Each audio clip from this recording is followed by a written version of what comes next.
Nestled right here in northwest Ohio, you will find Fort Meigs, the historic site, which is a recreation military fort from the War of 1812.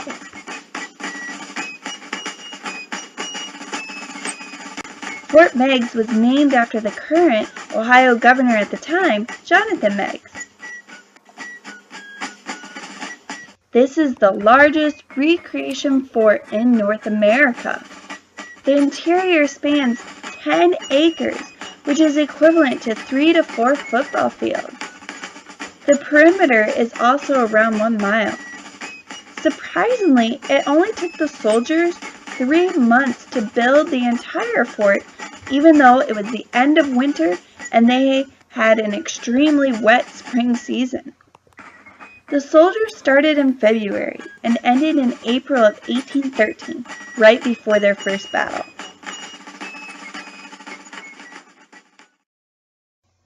So why was Fort Meigs built in the first place? The War of 1812 was the first war after the American Revolution between America against British-controlled Canada and also local Indian tribes. The war was fought for a variety of reasons, first being manifest destiny, second being impressment of U.S. soldiers, but Fort Meigs was built for the third cause of the war, to aid in the battle over the control of Great Lakes and Northwest Territory. As you can see on the map, the War of 1812 was fought in many different parts of the United States, shown by the red lines that are the invasion of the British Army. The yellow line is pointing to the area of northwest Ohio and southern Michigan, showing why it was a strategic location because of the access on the Maumee River and closeness to Lake Erie. Fort Meigs was first built as a supply fort on the Maumee River for the use of General William Henry Harrison, as he would try to attack Michigan and then proceed to Canada to continue to fight the British. However, at the beginning of the war, it was not going so well for the Americans, and soon Fort Meigs would have to be built as a defensive stronghold to stop the advance of the British entering the United States. The specific location of Fort Meigs made it very important because it sits on the Maumee River rapids, which are the lowest point where the British could cross safely.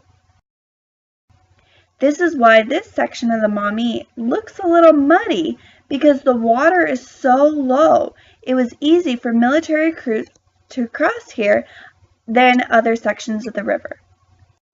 Due to this, the fort was made to withstand an advance.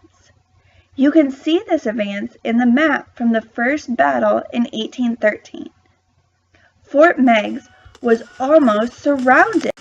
To help Fort Meigs in attack, it was built upon a hill, which gave the Americans an advantage to see the British artillery placements and the Native Americans advancing.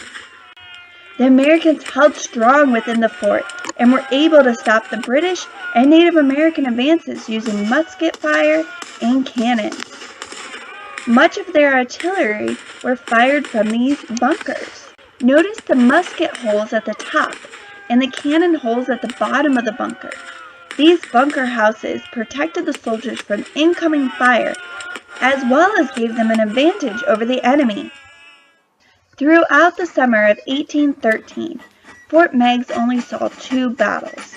Shortly after the second battle, part of the fort was torn down and made smaller to make it easier to use just as a supply fort. After the war, the fort was abandoned by the Army and burnt to the ground by unknown reasons. The present-day fort you see in these pictures was reconstructed in 1970 and then again in 2000 using historical drawings, sketches, and observation of the land. It is said that the fort is within 1 inch of the real Fort Meigs used in spring of 1813. I encourage any of you to take your family on this local historical tour of Fort Meigs in Perrysburg. Thank you for watching.